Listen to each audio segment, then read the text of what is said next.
So I've been putting this off for way too long. This is Vicariously through me. I'm finally doing it. If you don't know me already, my name is Michelle from Los Angeles. I have been living in different countries between Africa, the Middle East, South America. I want to take you through how I even started this journey. What made me move abroad in the first place? I know it sounds crazy. Being from LA, being from where I am from in LA, it's not a common story, I guess. So I want to kind of take you through my background, who I am, where I'm from, my experiences, different things like that. So I am a creative girl. So a lot of things that you'll see me do, if you follow me on Instagram already at Mishmash World, you see that I am into all kind of cool, crazy, creative things. I'm a designer, a hairstylist, an educator. Yes, child, I didn't taught kindergarten. I've taught art. I've taught English as a second language. I've done all the things, but this is my random life. I'm a Gemini, Leo moon, Virgo rising. So think what you will about me. I am currently living in Colombia, in Medellin, Colombia. As some of you may have come across in the news lately or on social media, we just had a huge 7.4 earthquake here in the country where some places have seen a lot of devastation, casualties. Fortunately, in the city that I reside in Medellin, we experienced a 6.4. Now, that was crazy.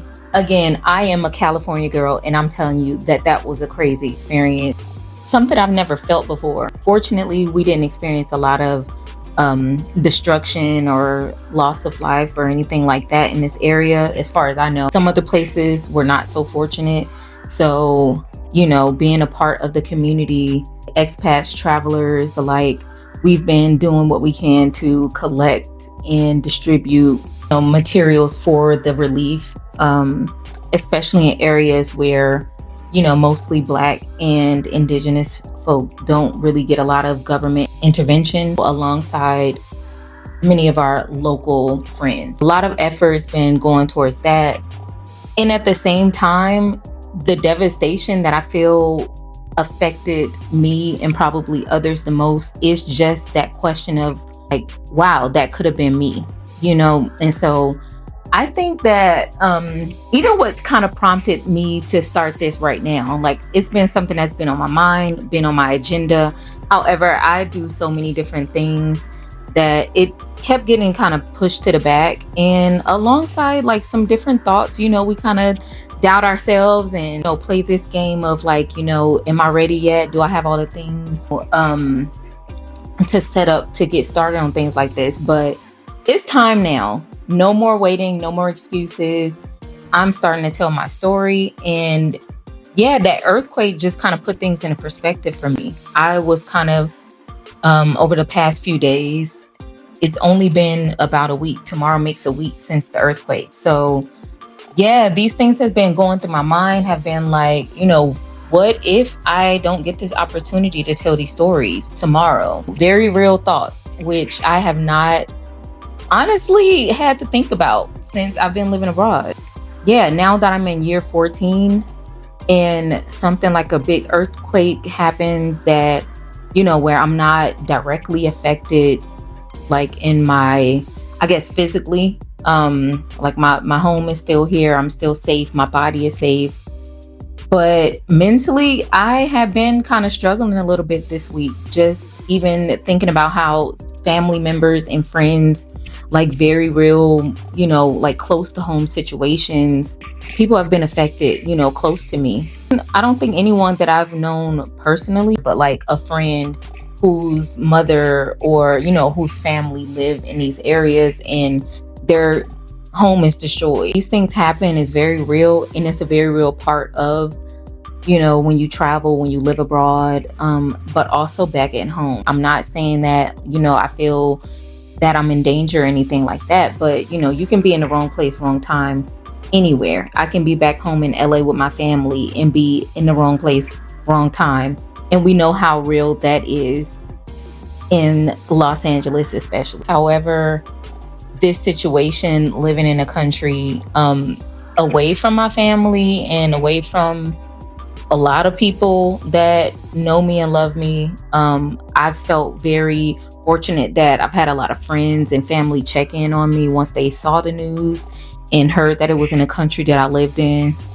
So it's been comforting to know that people do care about me. I mean, I know that, but yeah, that one situation put things into perspective for me, and I'm like, yeah, the time is now. If no other time, that was a thing that kind of like helped light a fire up under me. Like, it's time to move on a lot of these different ideas that I've had. So along that line is not just sadness, devastation, because majority of the time has been a time. I've been having the time of my life, honestly, on this journey. I have a very exciting, adventurous life. I do a lot of fun, creative things. So a little bit more about me. Like I said, I am a creative.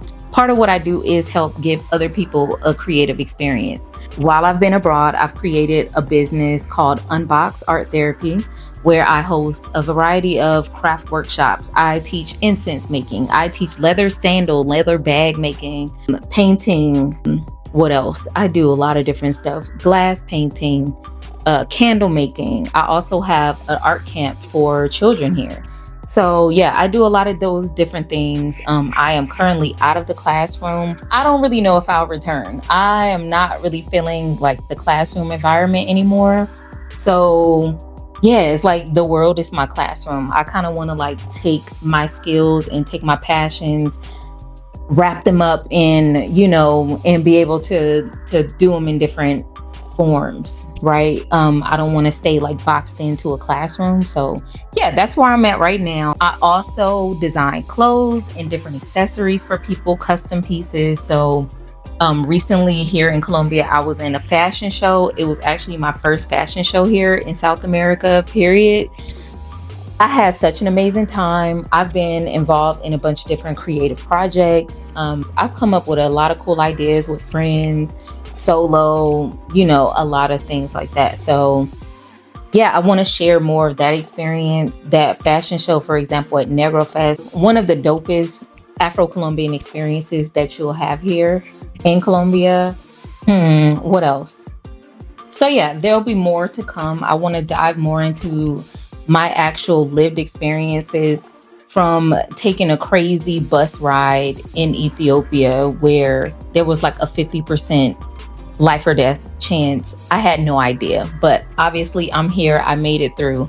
I want to tell you about that. I want to tell you about my adventures of learning how to bead in South Africa with the Zulu ladies. I want to tell you about my experiences not really knowing the language and not really knowing how to navigate in certain experiences when it was my first time and I was on my backpacking journey in my early 20s. Maybe it's a few date situations. Maybe it's a little love, little romance, little discovering more things in womanhood. There's a lot to tell. So I want you to live vicariously through me while I am sharing a lot of my experiences living abroad for the past 14 years and my life in general.